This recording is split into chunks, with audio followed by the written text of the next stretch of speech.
തൊഴിൽ മേഖലയിൽ നിലനിൽക്കുന്ന നൈപുണ്യ വിടവ് തിരിച്ചറിഞ്ഞ് പരിഹരിക്കുന്നതിനുള്ള പ്രവർത്തനങ്ങൾ ഉണ്ടാകണമെന്ന് കേന്ദ്ര സഹമന്ത്രി വി മുരളീധരൻ. കേന്ദ്ര ഗവൺമെന്റിന് കീഴിലുള്ള നാഷണൽ സ്കിൽ ട്രെയിനിംഗ് ഇൻസ്റ്റിറ്റ്യൂട്ടും നെഹ്റു യുവകേന്ദ്രയുമായി ചേർന്ന് കഴക്കൂട്ടത്ത് സംഘടിപ്പിച്ച തൊഴിൽ മേള ഉദ്ഘാടനം ചെയ്ത് സംസാരിക്കുകയായിരുന്നു അദ്ദേഹം. 22 ലക്ഷത്തോളം പേർ തൊഴിലില്ലാതിരിക്കുന്ന കേരളത്തിൽ 25 ലക്ഷം ആളുകൾ പുറത്തു നിന്ന് വന്ന് തൊഴിൽ ചെയ്യുന്നു എന്നുള്ള വസ്തുത നമുക്കെല്ലാവർക്കും പരിചയമുള്ള വസ്തുതയാണ്. പക്ഷെ കഴിഞ്ഞ 3-4 തൊഴിൽ മേളകളിലായിട്ട് വ്യക്തമായിട്ടുള്ള ഒരു കാര്യം,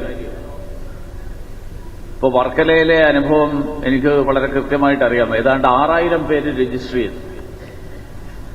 6000 പേര് രജിസ്റ്റർ ചെയ്തു.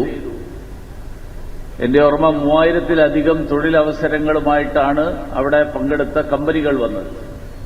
അപ്പോൾ സാധാരണഗതിയിൽ സംഭവിക്കേണ്ടത് 6000 പേരിൽ 3000 പേർക്ക് തൊഴിൽ കിട്ടി, 3000 പേർക്ക് തൊഴിൽ കിട്ടിയില്ല എന്നുള്ളതാണ് വേണ്ടത്.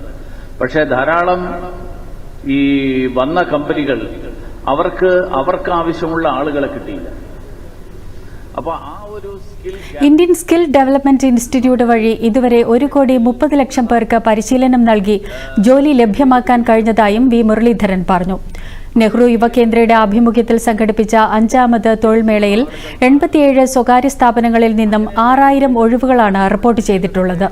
മേളയോടനുബന്ധിച്ച് പ്രധാനമന്ത്രി സ്വനിധി, പ്രധാനമന്ത്രി വിശ്വകർമ്മ യോജന, പ്രധാനമന്ത്രി തൊഴിൽ ദായക പദ്ധതി, മുദ്ര യോജന എന്നിവയെ സംബന്ധിച്ചുള്ള സെമിനാറുകൾ സംഘടിപ്പിച്ചു.